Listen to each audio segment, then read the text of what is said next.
Villages are burnt down. With those in the houses burnt down. It's been happening for years. It is escalating. In the plateau, in the Benue, it is their reality. Millions have been displaced. They've left their houses and land. They are living in camps for internally displaced people. Put yourself in that picture and you would understand. Close your eyes and feel it. You would understand. Don't just say it's the news. And as we speak, the hemisphere of violence is spreading. It is moving from one village to the other. You know, that's why I've been saying it is the age of war. Are you alert? Or you are still sleeping? When I talk about the strategies of war, it is a function of what I see. So you must be alert. It does not mean doom. It means you have to be alert to solve the causes of the violence.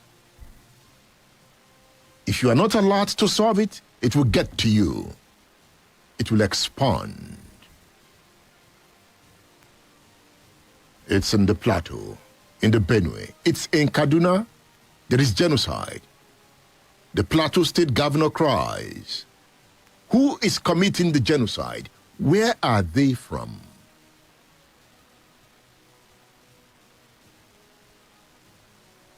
Why does this keep happening? That is one question you will help me answer. Why does this keep happening? But again, one of the answers is that it lies in the intersection of politics, land, and impunity. Politics, land, and impunity. Land is at the heart of this conflict. Land.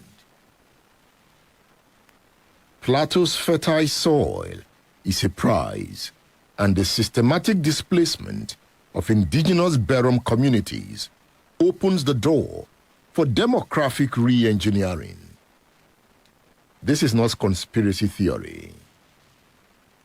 It is a historical pattern. You see, from Rwanda to Sudan, mass violence has often been a tool for territorial conquest. The attackers are not unknown gunmen. They are known. The state's refusal to name and punish them is also a political choice. It is the politics of time. So, Governor Mothwang is frustrated. If you lack evidence, release them immediately. When survivor becomes defiant, what happens? Amid the horror, there is some resistance, and that resistance is what is called war. Anywhere in the world, the human person is born with the spirit of resistance. So, when certain persons continue to invade communities, that resistance spirit in those being invaded will spring up. It might not be intense enough at the initial stage, but at some point, they will want to balance forces. In that case, Newton's third law of motion applies. To every action, there is an equal and opposite reaction. Today in the Benue, there might be mass killings.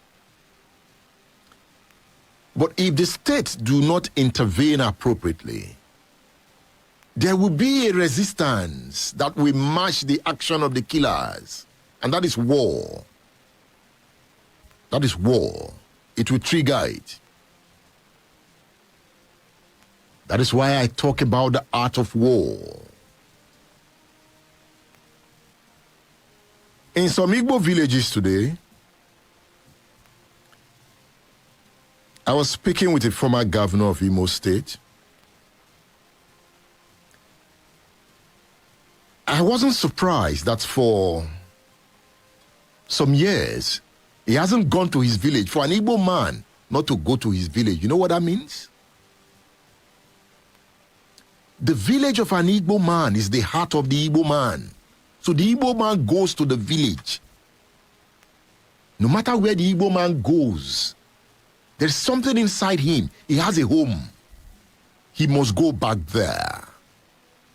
For a former governor not to go to his home for years in Imo State, that tells you the tension. Because gunmen have occupied his village. That is the issue. Gunmen have occupied his village.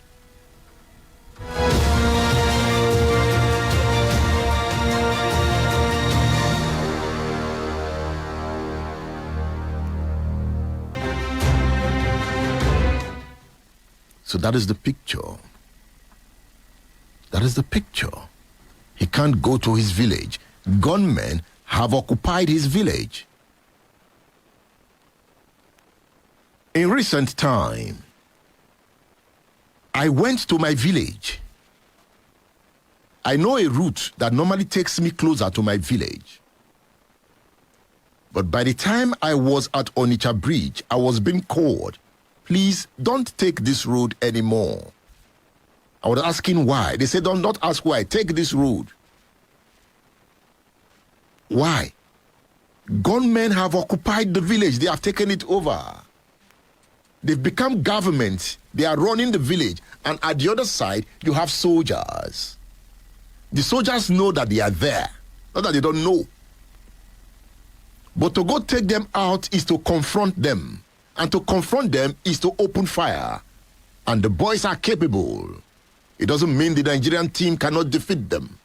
But in this case, if Nigerian team moves in with the armored vehicles, they can bring down a village to take out the guerrillas. So in that case, the army is always cautious. Why the guerrilla guys can fire, but the army must fire professionally. So sometimes I feel for the army. So you're having that in the Middle Belt.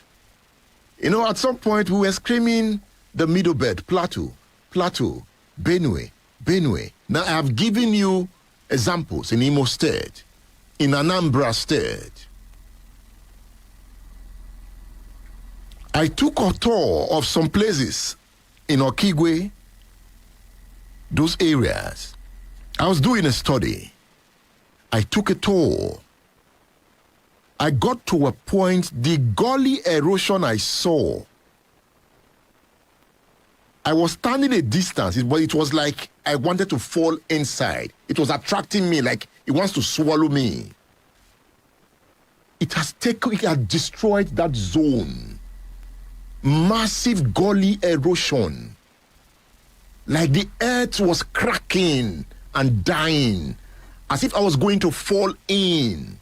And you have such gully erosions scattered in Igbo villages, ravaging land and people. And if that is not attended to, it leads to conflict.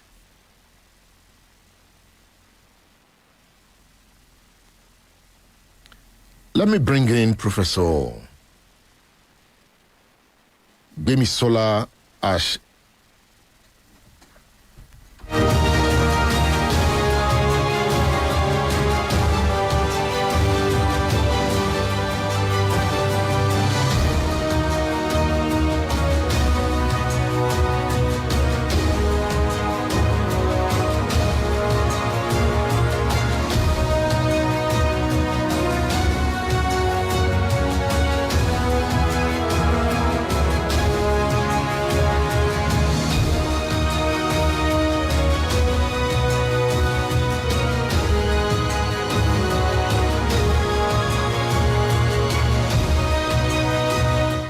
So let's bring in Professor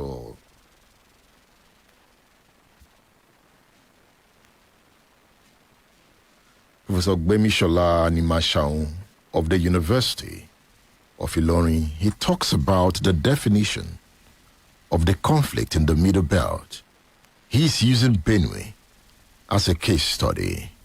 He's a sociologist, so he examines it. Professor Animashaun on State Affairs. In your article entitled Insecurity from Expansionist Terrorists, Not Conflict, is the wicked problem in Benue. Wicked problem in Benue. Why did you qualify problem as wicked?